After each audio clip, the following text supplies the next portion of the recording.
Ok, on va partager. On va partager le temps. Le temps partagé. On va voir. Ok, on va aller voir.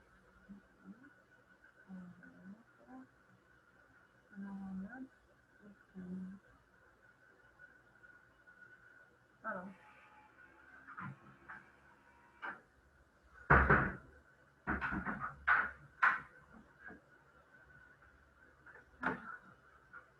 bonjour. Est-ce que vous m'entendez?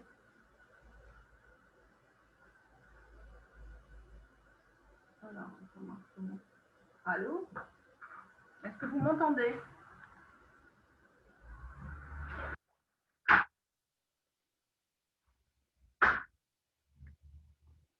Allô, allô?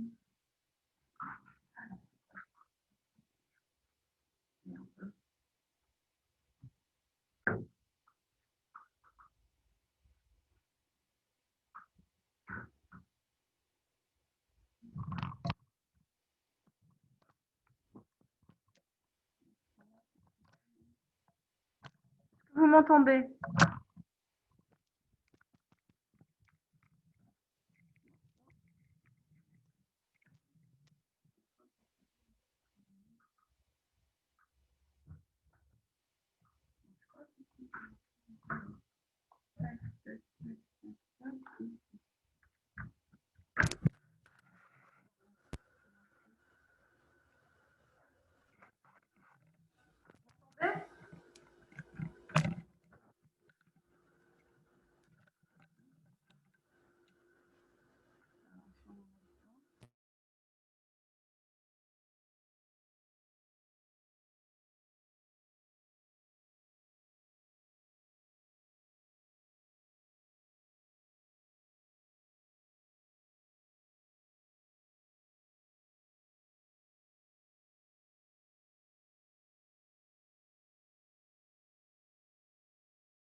Est-ce que vous m'entendez?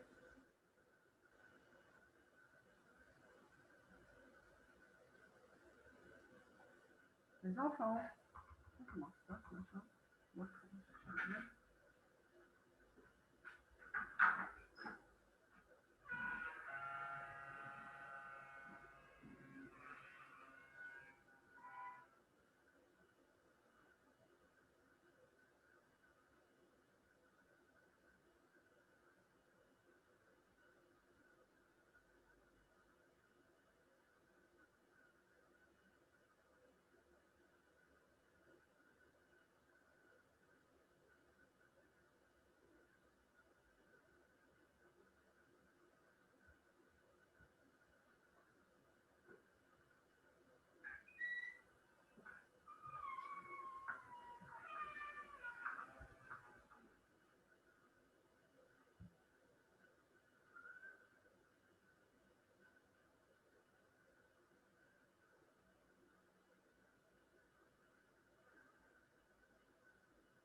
Est-ce que vous m'entendez?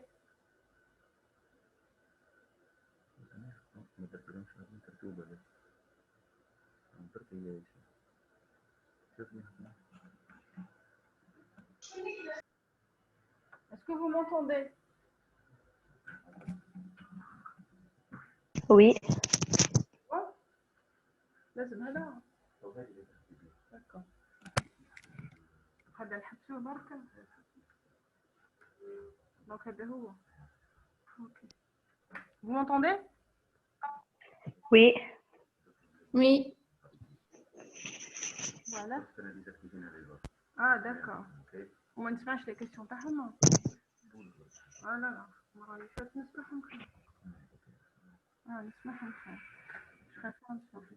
Vous m'entendez les enfants? Oui. Oui, madame. Merci beaucoup. Oui.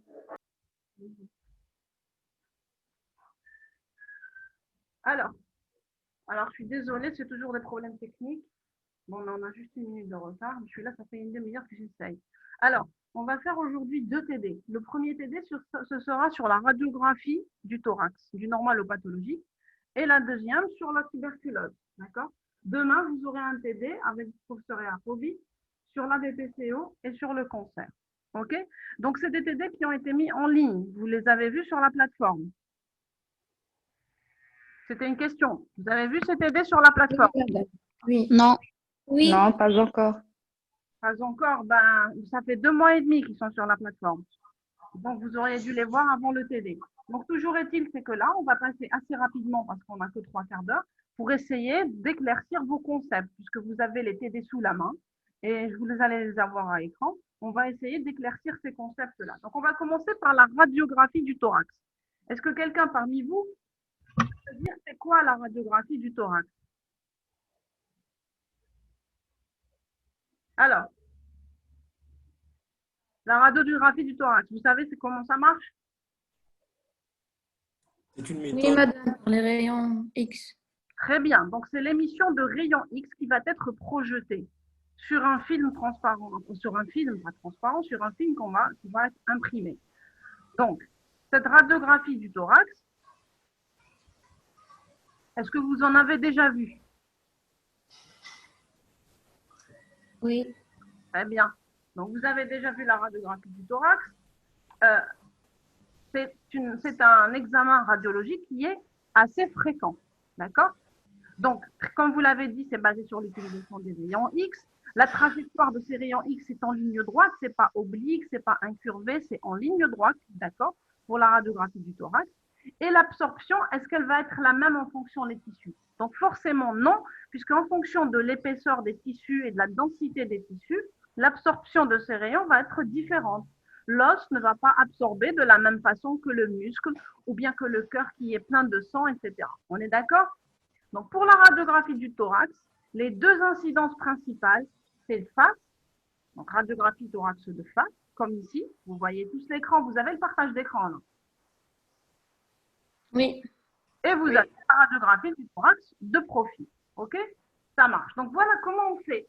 En fait, pour se rappeler comment faire une radiographie à quelqu'un, en fait, bien orienter la personne pour qu'il se positionne bien, pour bien poser ses épaules, tout ça, va conditionner la qualité de votre radiographie du thorax.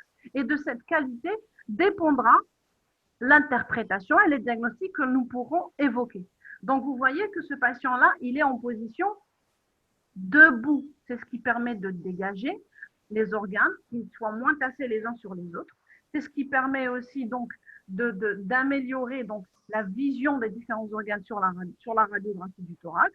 Et alors non seulement il est en position debout, en même temps vous voyez que la dame est en train de plaquer au patient les épaules contre la cassette. Donc là, c'est l'appareil à partir duquel il va y avoir des rayons X qui vont être émis. Hop, hop, hop, ça. Donc l'émission de rayons X va se faire dans ce sens-là. Donc c'est du postérieur vers l'antérieur. Donc l'émission se fait du postéro-antérieur. Et ça va être la cassette sur laquelle va être plaqué le thorax du patient. Pour éviter les superpositions de tissus, il faut non seulement bien plaquer les épaules, mais aussi dégager le cou pour qu'il n'y ait pas la graisse du cou, la masse du cou qui va aller se superposer sur le thorax et donner des images additives. C'est compris jusque-là? Donc, Oui. voilà comment on positionne le patient pour une incidence de face, bien dégager les épaules, lever le cou, etc. Pour le profil, ça va être dans ce sens. Donc, vous voyez qu'en pneumologie, en maladie respiratoire, la radiographie du thorax va nous donner beaucoup d'éléments. C'est un examen qui est indolore. Indolore, ça veut dire que ça ne donne aucune douleur.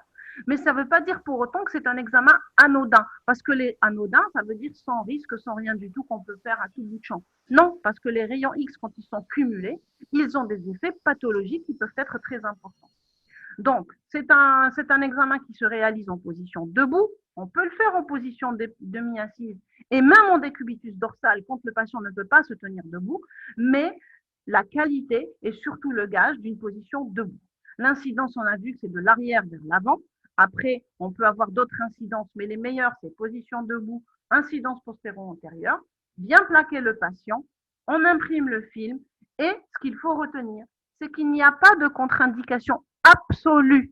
Absolue, ça veut dire que ce qui fait qu'on ne peut absolument pas faire de radiographie du thorax. Il n'existe pas de contre-indication. Il y a juste des précautions à prendre si la personne est enceinte en cas de grossesse.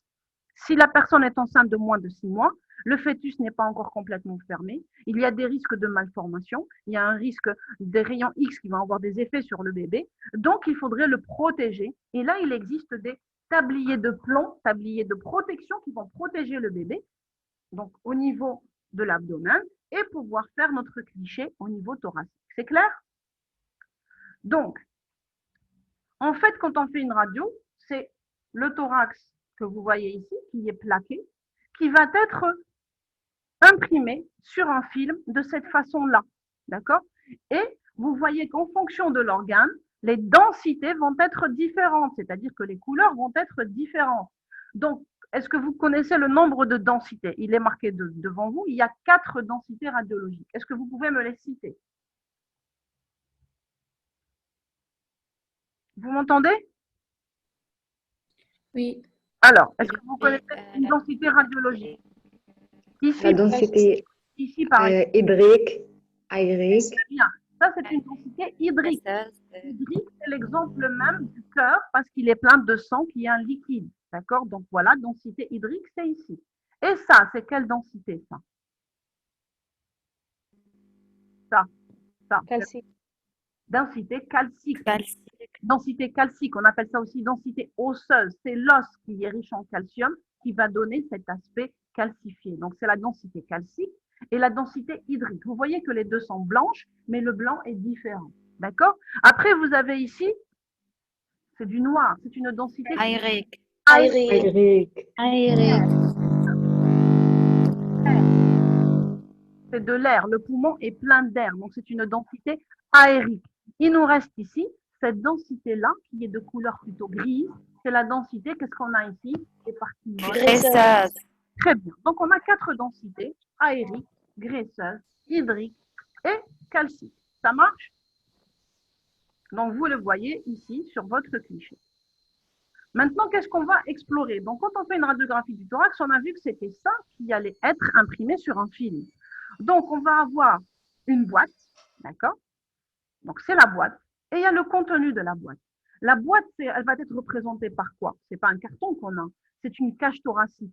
Une cage thoracique qui va être... Le contenant. C'est le contenant. Le contenant, c'est ça la boîte. Le contenant, c'est ce qui va contenir le reste.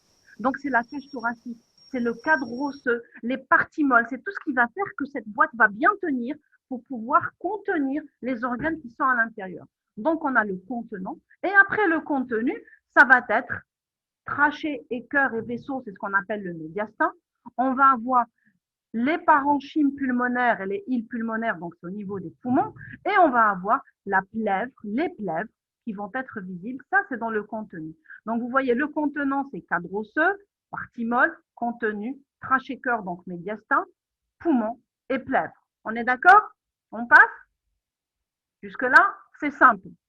Donc, une fois qu'on va avoir ce cliché, il va falloir savoir le lire. Il va falloir l'interpréter, il va falloir analyser tout ce qu'il y a au niveau de ce cliché. Il va falloir connaître les zones de cette radiographie du thorax qui va nous permettre d'avancer. Donc pour ça, il faut savoir que par exemple, si sur la radio, on a, ça c'est la clavicule, on est tous d'accord, ça c'est la clavicule, ça c'est la colonne vertébrale.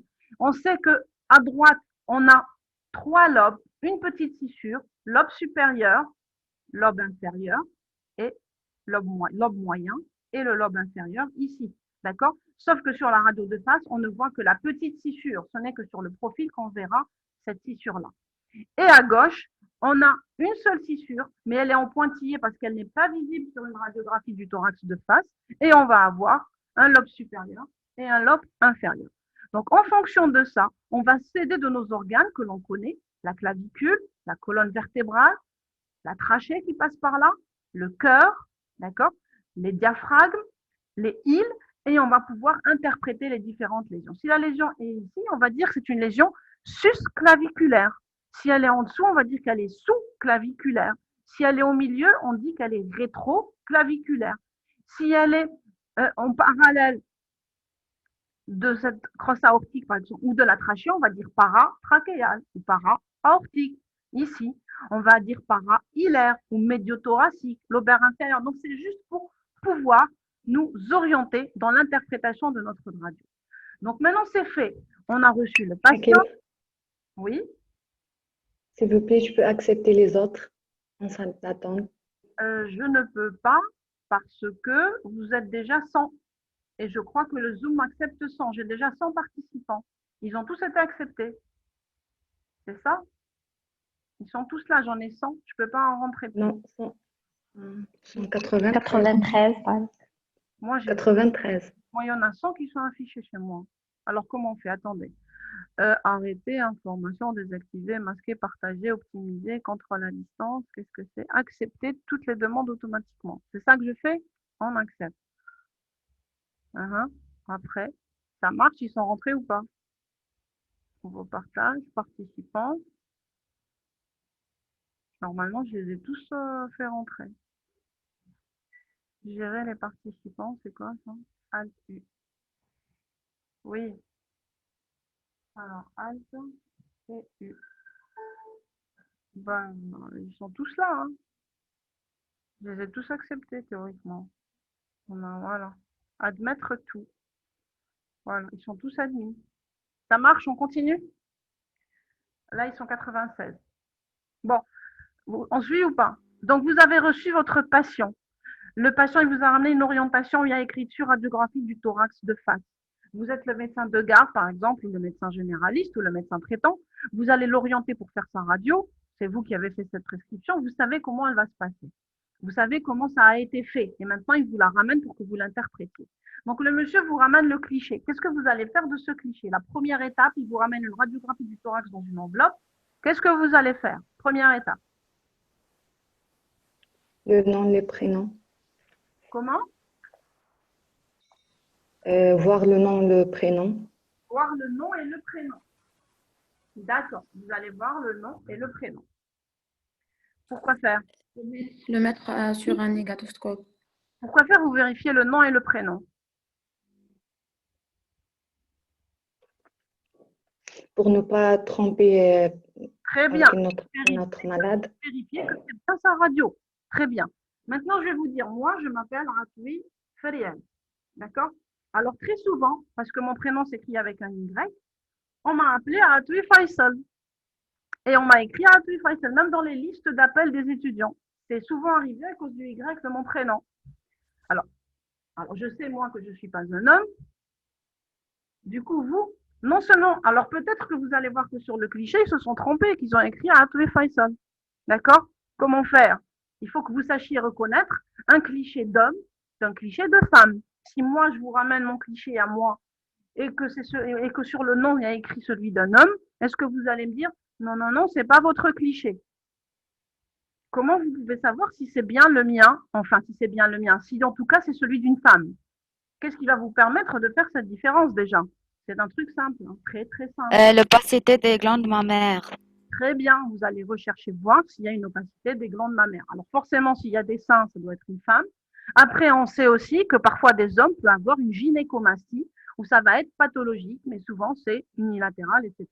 Donc là, en cas de doute, il faudra refaire la précision. Il faut demander au radiologue de vérifier que c'est bien les coordonnées. S'il y a un doute, que c'est un homme et qu'il y a des seins, il faut vérifier s'il y a un doute diagnostique, d'accord? Mais toujours est-il, vous devez vérifier, oui, si c'est le cliché du patient, par le nom, c'est très bien, mais aussi par le fait que vous arriviez à reconnaître un homme d'une femme. Déjà ça. Après, votre collègue m'a dit, prochaine étape, c'est mettre la radio sur le négatoscope. Très bien. On ne peut pas mettre la radio comme ça, regarder en l'air pour voir si c'est bon ou si c'est mauvais. C'est impossible. Donc, première chose à faire, la voilà votre checklist. Vous mettez votre cliché sur le négatoscope et vous devez orienter ce cliché. D'accord? Orienter ce cliché, c'est-à-dire quel est le côté droit du côté gauche. OK? Il faut vérifier, comme vous l'avez dit, le nom et le prénom, voir si c'est celui d'un homme ou d'une femme, et la date de réalisation. Si je me trompe, moi, je vous ramène un cliché thoracique, oui, mais au lieu de vous ramener celui que j'ai fait ce matin ou hier soir, je me suis trompée, j'ai pris celui qui était archivé, celui qui a été fait il y a 3 mois. Ça ne va pas forcément vous donner les informations que vous attendiez. Donc, toujours vérifier ça. Et ensuite, on va voir si ça a été fait de bonne qualité. Et là, pour ça, il faut connaître les critères de bonne qualité. Une fois que vous avez vu que c'est un cliché du patient à la bonne date, de bonne qualité technique, vous allez commencer à interpréter et du coup à analyser le contenant, paroi, squelette thoracique, et le contenu.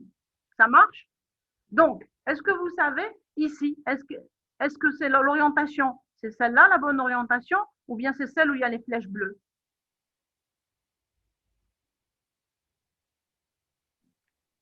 Où il y a les flèches bleues.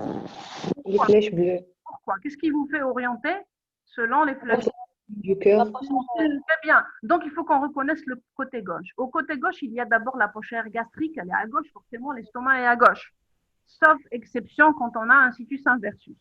Pareil pour la crosse aortique, elle est à gauche. Pareil pour le hile pulmonaire droit qui est généralement plus bas que le gauche. D'accord? On a la coupole diaphragmatique droite qui est généralement surélevée de 1 cm à 1,5 cm par rapport à la coupole diaphragmatique gauche à cause de la superposition du foie. Sauf que ici, vous allez me dire, il n'y a pas de 1,5 cm de différence. On est dans un cas spécifique d'un patient qui a un pneumothorax chez quelqu'un qui a des distensions thoraciques et du coup, il y a un abaissement des coupoles. D'accord? Maintenant, quels sont les critères de qualité? Est-ce que vous connaissez les critères de qualité?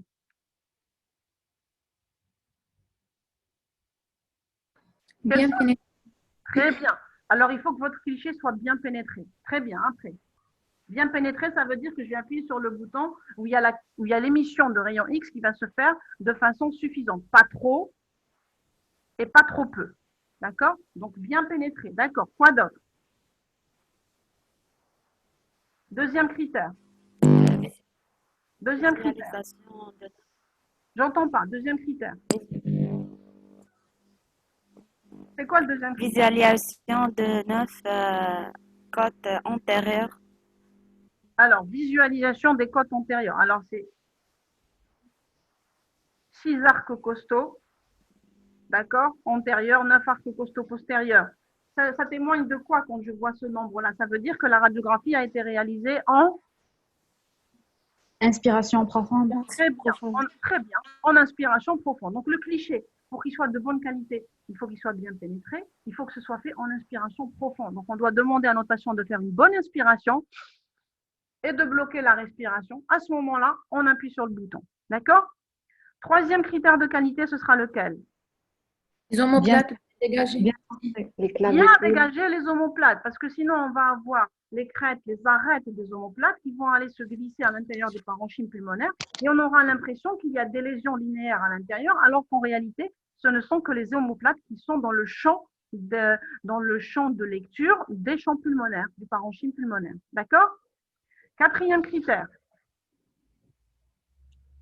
Les clavicules sont symétriques. La symétrie. Donc, radiographie du thorax, elle doit être bien pénétrée. Les omoplates doivent être bien dégagées. Le cliché doit être symétrique. Et ça doit être fait en inspiration profonde. Quoi encore? Il y a encore deux critères. Lesquels sont-ils? Je vous ai montré tout à l'heure la dame avec le monsieur. Qu'est-ce qu'elle a fait? Il y avait la dame, il y avait le monsieur. Elle l'a plaqué contre la cassette. D'accord? Il était en quelle position, le patient? En position debout. Très bien. La Debout. position debout est un critère de qualité important parce que pourquoi? Elle va permettre au thorax La poche à air gastrique. d'avoir une amplification importante au niveau du thorax et du coup de dérouler un petit peu les organes qui sont à l'intérieur. Donc en position debout, très bien. Omoplate bien dégagée, bien plaquée. On dégage la Les tête. vertèbres cervicales, Les vertèbres cervicales, on va monter, ça c'est pour avoir, donc c'est pour que ce soit bien centré, c'est-à-dire ça c'est pour bien centrer. Il faut que la cassette oui. soit bien positionnée par rapport au thorax, que le thorax soit bien centré dans la cassette. On ne veut pas avoir le cou, on ne veut pas avoir le ventre, hein, l'abdomen, on ne veut pas avoir les omoplates, c'est pour ça qu'on veut tout dégager, c'est le centrage. Okay? Donc les critères de qualité, si on veut se les rappeler en détail, on va se rappeler un patient qui rentre dans la salle de radio, on va lui dire, monsieur, s'il vous plaît, déshabillez-vous, hein, dénudez le haut, pour que l'on puisse ne pas avoir... Vous ne pouvez pas aller demander à une dame qui a une gandoura avec plein de perles et de trucs d'aller faire une radio, ou avec un soutien-gorge avec des armatures d'aller faire sa radio. Tout cela va être visible et ça peut prêter à confusion au moment de l'interprétation, par exemple, d'une millière par rapport à des petites perles et des choses comme ça. Ça peut vraiment poser des problèmes. Donc, d'abord, thorax nu. Ensuite, on lui demande d'être en position, debout le patient. On plaque ses omoplates contre la cassette. On soulève le cou, donc on va vérifier ce que ce soit bien centré pour que la cassette prenne bien le thorax, d'accord? Il faut que ce soit symétrique. Donc la symétrie, c'est que le patient il doit être de face stricte. Il ne faut pas qu'il soit tordu à droite ou penché à gauche. Il faut qu'il soit de face stricte. Il faut qu'il fasse une inspiration profonde et au moment où il inspire, on appuie sur le bouton où les rayons X vont être émis avec une bonne pénétrance. Donc maintenant, comment reconnaître? Alors, on veut que le patient soit de face stricte. C'est ce qui va conditionner la symétrie. Est-ce que vous savez quand est-ce qu'on dit que le cliché est symétrique? Il est symétrique. Quand vous voyez cette ligne-là, qui passe par les apophyses épineuses, c'est une ligne virtuelle, il faut qu'elle ait la même distance entre le bord interne de la clavicule gauche et elle, et entre le bord interne de la clavicule droite et elle. Si cette distance est égale, ce qui n'est pas le cas ici, si c'est la même distance, on dit que c'est égale distance, équidistant. Dans ce cas, c'est symétrique. Si cette distance n'est pas la même, c'est que le cliché n'est pas symétrique. Vous avez compris ça? C'est compris? Oui. Oui. Très bien. Ça, c'était pour la symétrie. En position debout, très simple, vous avez une clarté gastrique que vous devez voir sous la coupole diaphragmatique gauche. Là, c'est la position debout.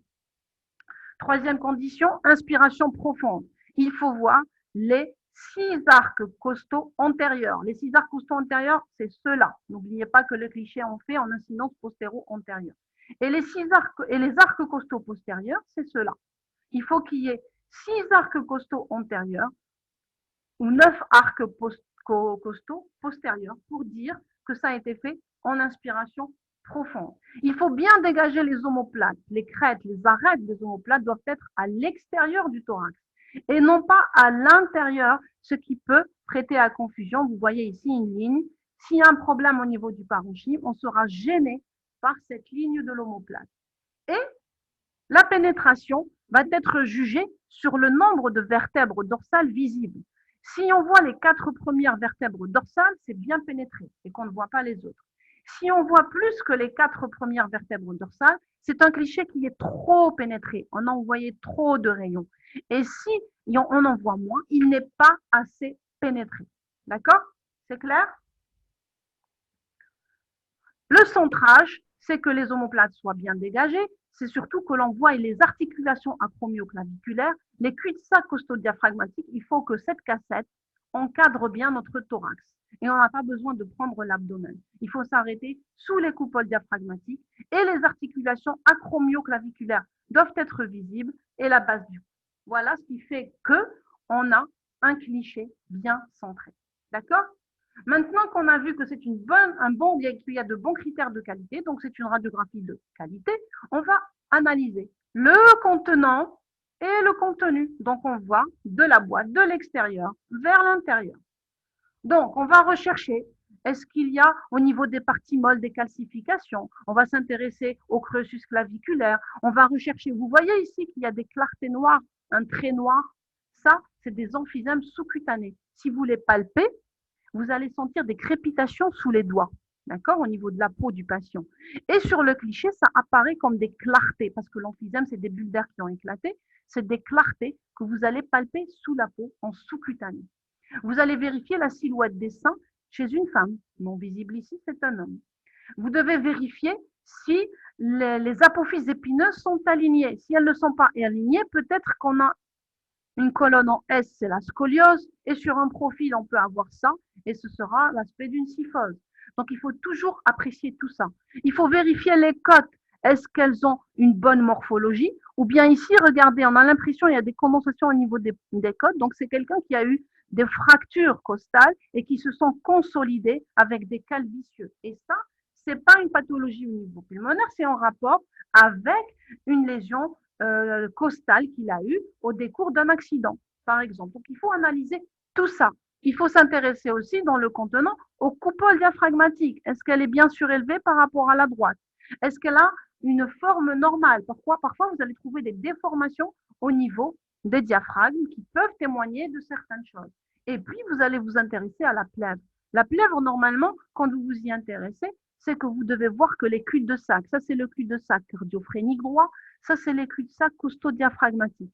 Et ça, c'est le cul-de-sac cardiophrénique gauche. Normalement, ils doivent être bien fermés, cul-de-sac libre, sans problème. Quand ils sont émoussés, quand il y a une opacité qui va les combler, c'est-à-dire qu'on ne voit pas bien ce récessus-là, c'est que les cul-de-sac sont émoussés. Possiblement, il y a un épanchement pleural ou une atteinte au niveau de la plèvre. D'accord? Donc, toujours vérifier tout ça. Ça marche? Une fois qu'on s'est intéressé au contenant, c'est-à-dire cadre osseux, les parties molles, au niveau, on va voir s'il y a de l'emphysème, s'il y a des calcifications, etc. Le cadre osseux, est-ce que la colonne vertébrale, elle est droite, est-ce qu'elle est curviligne, est-ce qu'elle est en S, est-ce que les coupoles diaphragmatiques sont bien dessinées, est-ce que les plèvres, les cul-de-sac sont libres, témoignant de plèvres qui sont non pathologiques. On va s'intéresser maintenant au contenu. Le contenu, on a dit trachée, cœur, vaisseau, c'est le médiastin, et après on aura le parenchyme. Donc, il faut connaître les lignes médiastinales, que je ne vais pas vous répéter ici, que vous avez vu en radio, et vous allez voir que chaque ligne va être en rapport avec la superposition d'un organe. Ça, c'est aortique. Ici, on va avoir l'arc inférieur gauche. Ici, on a l'arc inférieur droit. Donc, vous voyez qu'il y a pas mal de localisation. Il faut savoir aussi analyser dans le médiastin l'index cardiothoracique. C'est cette distance-là, hein, de part en part du diamètre le plus large du cœur par rapport au diamètre le plus large du thorax. Cet indice, ce rapport doit être inférieur à 0,5. Sinon, on va parler de cardiomégalie. Il faut aussi s'intéresser au bouton aortique. Et là, s'il est petit, ça peut être des cardiopathies congénitales. S'il est grand, on peut être dans le cadre d'anévrisme, d'HTAP, hypertension artérielle pulmonaire, etc. Donc, il faut faire très attention. Toujours retenir que le île gauche est généralement plus surélevé que le île droit, d'accord, à cause de la segmentation bronchique qui va le surélever un petit peu. Donc ça, c'est pour l'interprétation du contenu. Après, on va aller au parenchyme. Toujours comparer, comme je vous ai montré tout à l'heure. On va voir à droite, à gauche. Susclaviculaire droit, susclaviculaire gauche. Est-ce qu'il y a quelque chose? Il n'y a rien en face, en dessous. On part à aortique et on va continuer jusqu'à là. D'accord?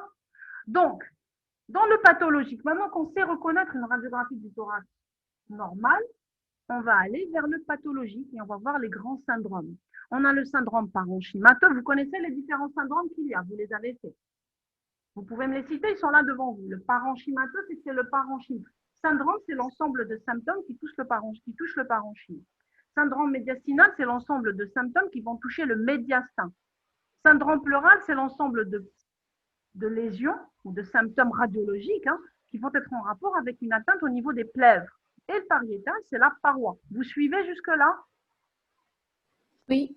Très bien. On va commencer par le syndrome parenchymateux. Dans le syndrome parenchymateux, ça veut dire c'est l'ensemble de signes radiologiques qui sont en rapport avec une lésion du parenchyme.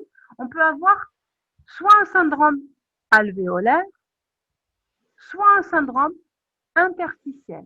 D'accord? Donc, généralement, on a le syndrome alvéolaire et le syndrome interstitiel.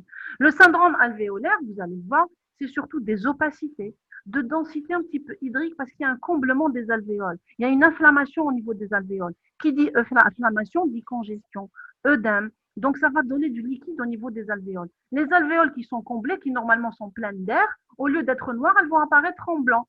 Donc, il va y avoir, c'est pour ça qu'on appelle ça un syndrome alvéolaire. Donc, il y a opacité, de tonalité hydrique. Mais généralement, ces opacités, elles sont souvent confluentes, c'est-à-dire que elles vont déborder les unes sur les autres. Et ça donne des images un petit peu, on ne peut pas dire que cette alvéole est séparée de celle-là, elles sont souvent intriquées les unes aux autres. Et souvent, dans le syndrome alvéolaire, au milieu de ces opacités, il peut y avoir une zone parcourue par exemple, un bronchogramme aérien. C'est une branche. Les branches, normalement, c'est de l'air. Ici, est-ce qu'on voit les branches? Non. Tout ce qui est blanc ici, c'est des vaisseaux. Les branches, c'est quand je respire, il va y avoir de l'air qui va rentrer dedans. L'air, c'est noir. Donc, le noir de la branche dans le noir du poumon complet qui est tout aéré ne va pas être visible. Quand il y a l'inflammation des alvéoles et la congestion alvéolaire, cette branche qui fait rentrer de l'air va être désormais visible au milieu de ces alvéoles qui sont inflammées. C'est ce qu'on appelle le bronchogramme aérien. C'est une branche, donc généralement c'est une image linéaire, c'est une clarté linéaire, de tonalité aérique qui va être visible au sein d'une opacité. C'est le bronchogramme aérien. Ça, c'est pour le syndrome alvéolaire. Ici, on a le syndrome interstitiel. Interstitiel, c'est au niveau de l'interstitium. L'interstitium qui est touché. Donc, vous voyez que là, ce n'est pas les alvéoles qui sont touchées, mais c'est les... Hakema, Oui,